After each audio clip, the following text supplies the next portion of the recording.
Well, good morning. Had a hard time coming up with a title for this one, but anyway, my pipes are full of mussels. We'll play on words. So as always, trying to get the waste block put on the bottom.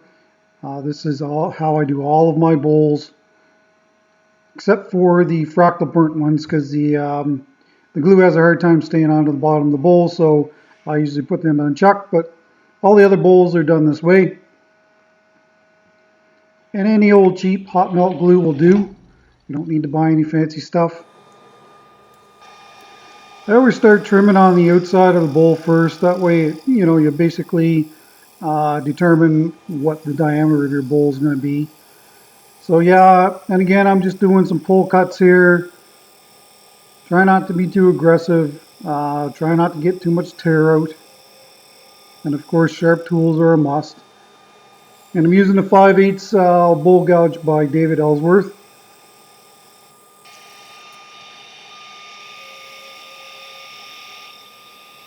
Yeah, just nice gentle cuts.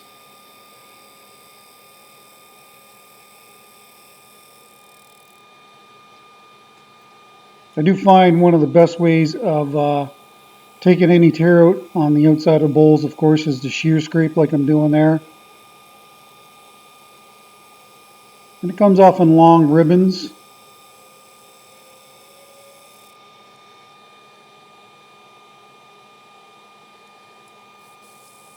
Still a little ways to go yet. But this is kiln dried walnut, and you see it's coming off in pretty decent long shavings. So, it's a very, very effective way to clean the outside of the bowl and not to get any tear out. Again, flip around, face off the top of the bowl.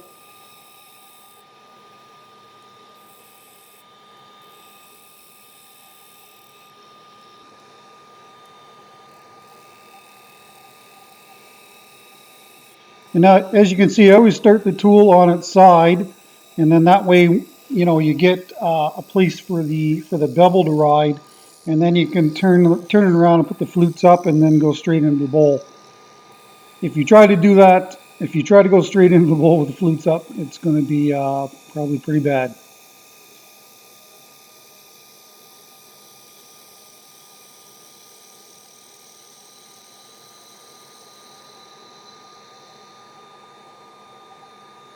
Check that, see how it looks.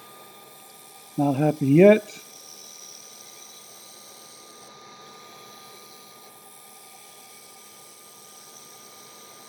And the goal here, of course, is to not have any tear out.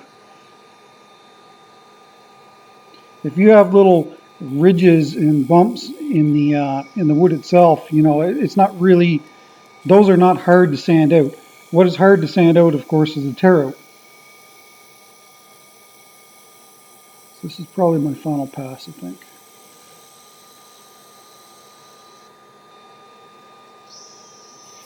So I've partnered up with sandpaper.ca, and they're going to give you guys 10% off when you order from them. I'll put a link in the description where you can go to their site and check them out. Just use code INLAYJIM and you get 10% off of your purchase. Again, sanding from 60 to 320 like I always do. And as you can see, it kicks up a pile of dust, so make sure you wear an appropriate respirator.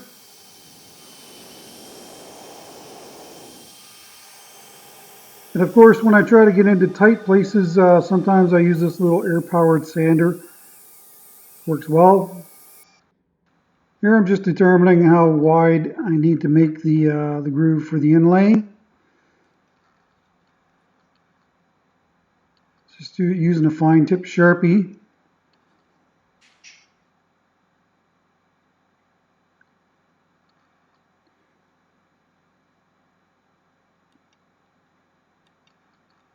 Just making sure that the indexing lines show up well here. Now I'll switch to a pencil because if you try to just use a Sharpie on there while that's spinning, it's just going to destroy it. So I always use a pencil when I want to do that.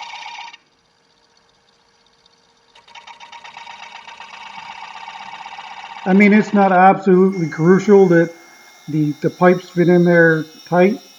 But I prefer it that way. That way they're not moving around on me when I'm trying to set them in place. So again, just using a 3/16 inch parting tool made by Crown. Facebook and Instagram, I have both.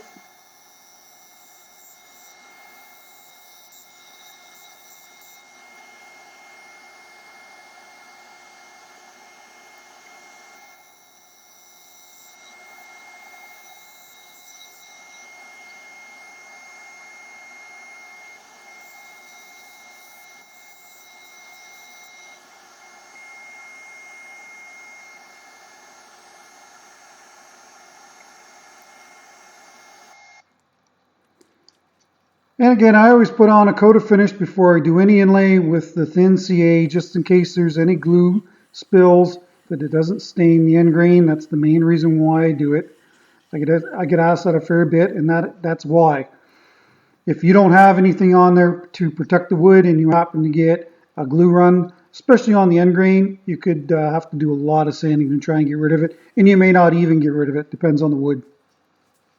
So I put it on real heavy, wipe off any excess, and typically that sits overnight, and then I do the inlay the next day.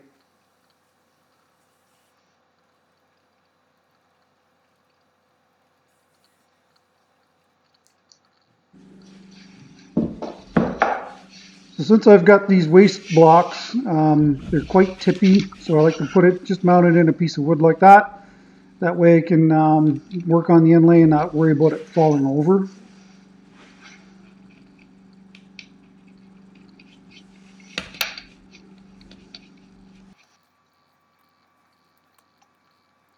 So yeah, just trying to place all these in, and the whole time I'm wondering to myself, is it going to fit or not?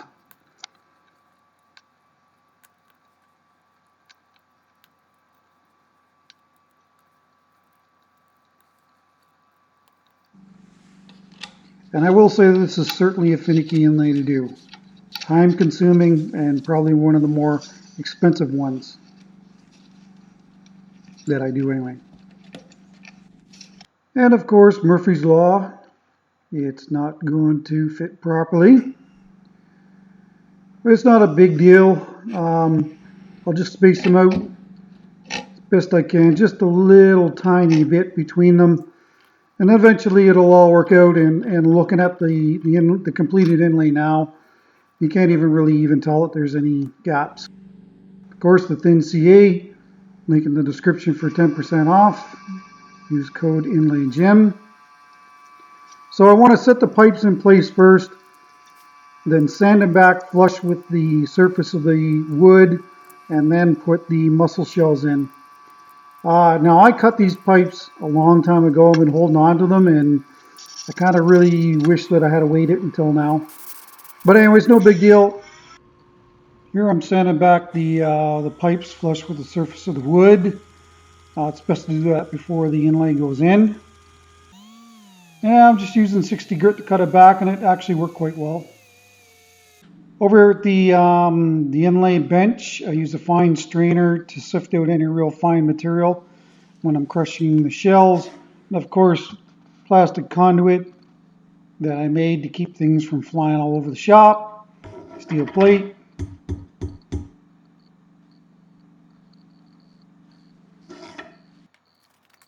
Of course, hearing and eye protection are a must here, especially with the shell material.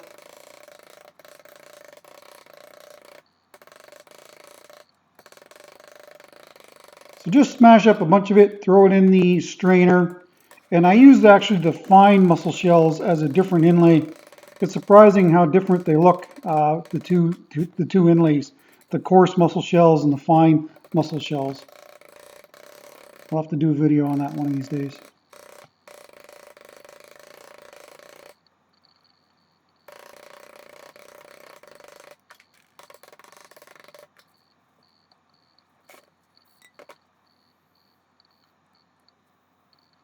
So the fine material goes into this container. And as you can see, it's really fine. And actually, looks like almost like corian when it's inlaid.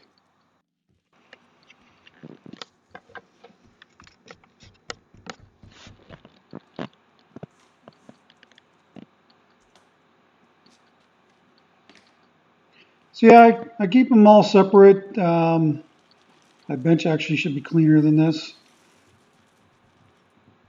It's not an easy thing to keep a wood turning studio clean. Now, when you're putting these shells in, it's important that they are not proud of the surface. This is not soapstone and alabaster. You've got to sand. If you have to do, if the inlay is sticking too far above the surface of the pipes here, you are going to do a lot of sanding trying to sand it back. So when I put in the first inlay, I always make sure that they're going to be below the surface of the wood, or even with the surface of the wood. That way you're not using a lot of sandpaper to try and sand this back.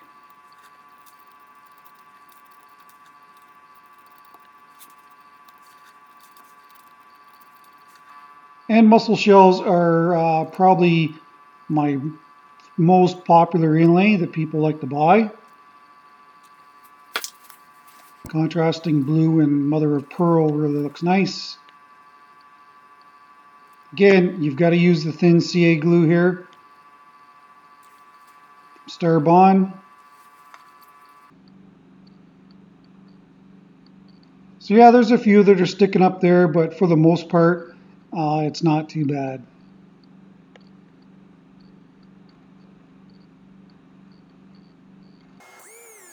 So this is the next day. A deep inlay like that, you should actually let it sit overnight. And I didn't use any accelerator on it to cure the surface of it either. I didn't want any bubbles in the glue as it cured.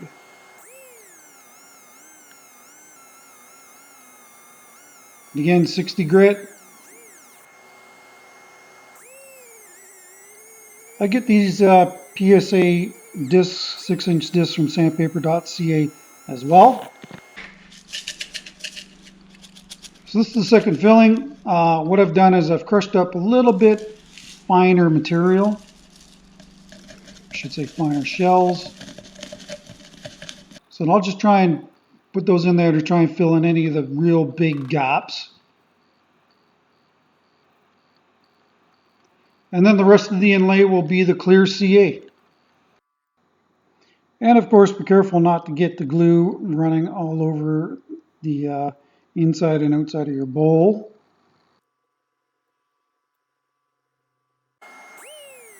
So it's later in the day after the glue has cured. So we're sanding it back the second time. And yeah, these shell inlays will use a lot of sandpaper, but you know, there's just really no replacing the look of them. Okay, so sand it back good enough that I can switch to the 3.5-inch dimple discs. Again, these are from sandpaper.ca. And it'll go down, I think I did this one down to 400, yeah. Okay, so we're getting ready to put the last coat on. I didn't show you the second coat. This bowl took 3 coats.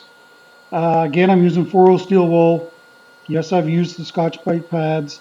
They have a purpose in my work. I use them on a lot of the fractal burning stuff, but I keep going back to the 4-0 steel wool. It just gives me a better finish when cutting back the previous finish. What can I say?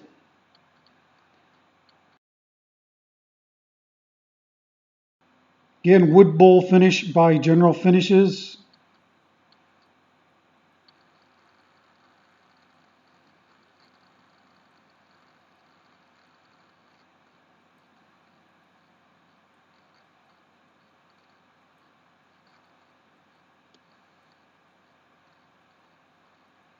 Sure brings the wood alive, that's for sure. This might be my favorite inlay ever. All right, so everything's dry. We're getting ready to part the bowl off the waste block. Again, 3/16 inch parting tool. And I said in the last video, this is usually the only time that I get nervous. You've got a lot of time, money invested in this right now, and the last thing you want to do is lose it off of here. But you know, you can cut this down, leave 1.5 inches worth of glue area, and it'll still be on there pretty good. And then just cut it off with a saw. So here I think I've got it down far enough. I'll try and kind of bust it off the waste block. Nope, not happening.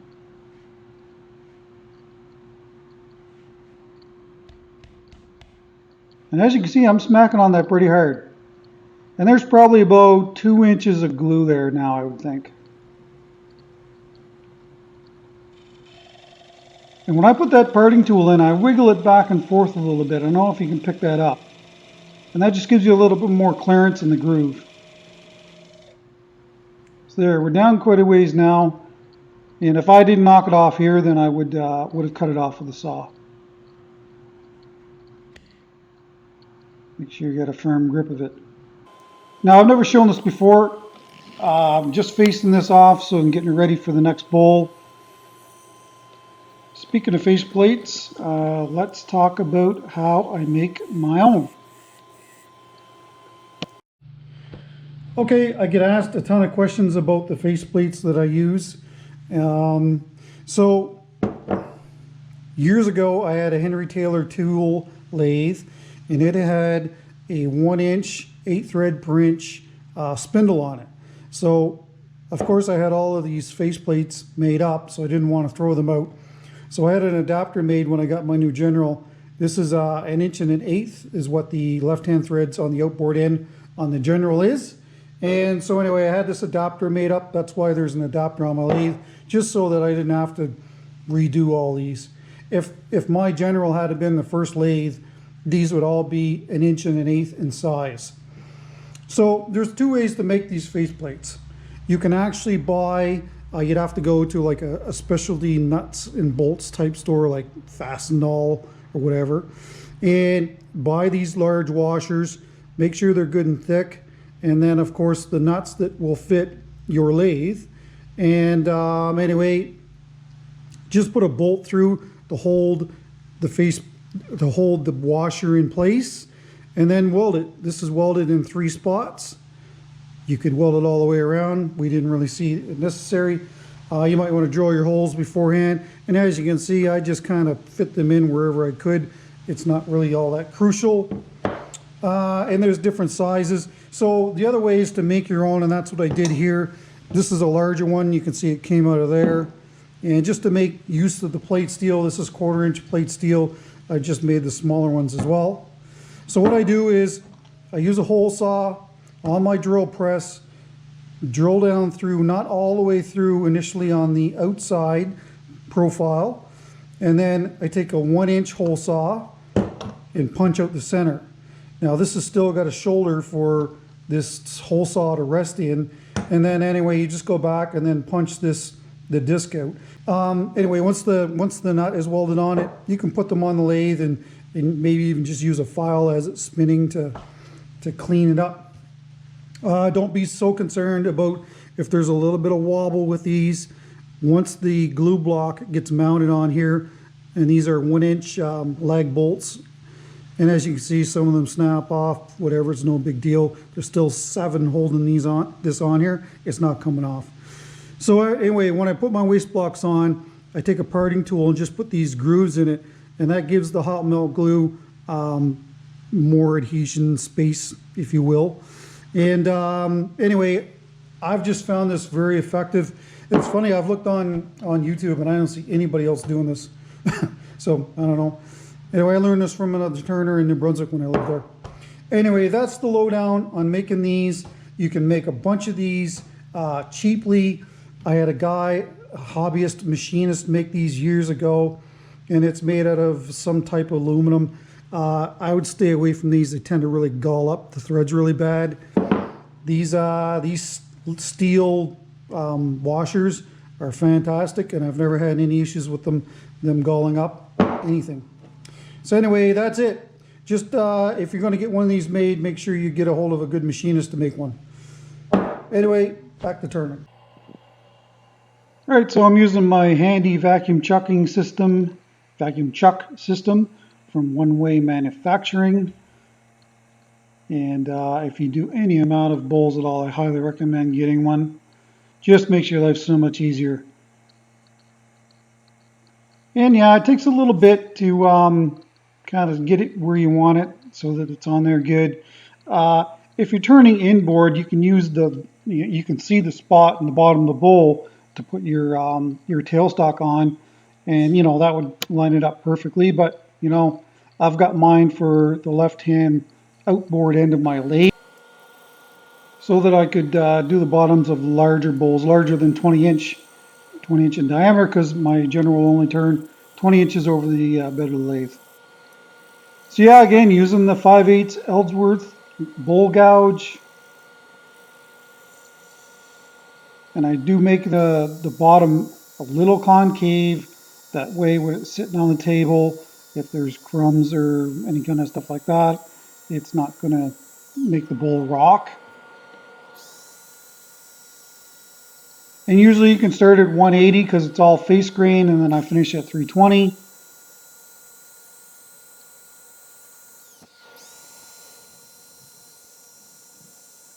Just taking away that sharp edge.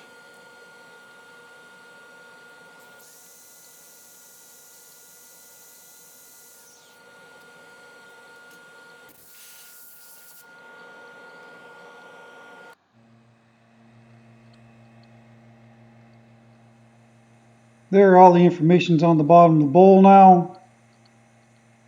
And again, usually on the very, very bottom of the bowl here, it only gets 2 coats of finish.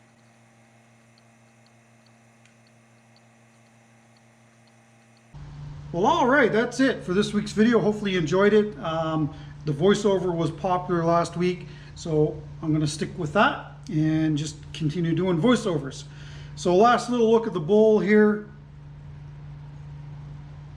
Copper pipe, mussel shells, and walnut. It's actually 11 inches across, and I think it's about 3.5 inches deep. Now, this is our 15,000 subscriber giveaway bowl, and I will ship this worldwide. The only thing that I need you to do is to subscribe to my channel. And once we hit 15,000 subscribers, we'll draw a name, and I will ship this worldwide. The only thing is, if you have if your subscriptions are private, then I can't see that you've subscribed to my channel. So that's the only stipulation. I need to know. Well, I need your name. I can't pull your name if I don't have it. So another thing, special thanks to sandpaper.ca for coming on to support the channel. Same with Starbond. Thank you so much. Again, there'll be a link in the description for 10% off. Just use code INLAYJIM at checkout. They ship to the US, and the US dollar is so much stronger than the Canadian dollar. It makes a ton of sense for Americans to actually buy from sandpaper.ca. So make sure you check them out. And before I go, I got a special delivery in today I want to show you. So that's it. Designer epoxy, pigments, and I got my pressure pot. So I'm going to be doing some casting in the near future here. So I'm super stoked about that. And yeah, I can't wait to do it. Well, okay, anytime you can give my videos a thumbs up, it certainly helps the analytics. And if you haven't subscribed, please consider do so. You don't want to miss out on your chance to win this beautiful bowl. Anyway, that's it. Take care, stay safe. We'll be back with another inlay next week. See you then. Don't forget the bell.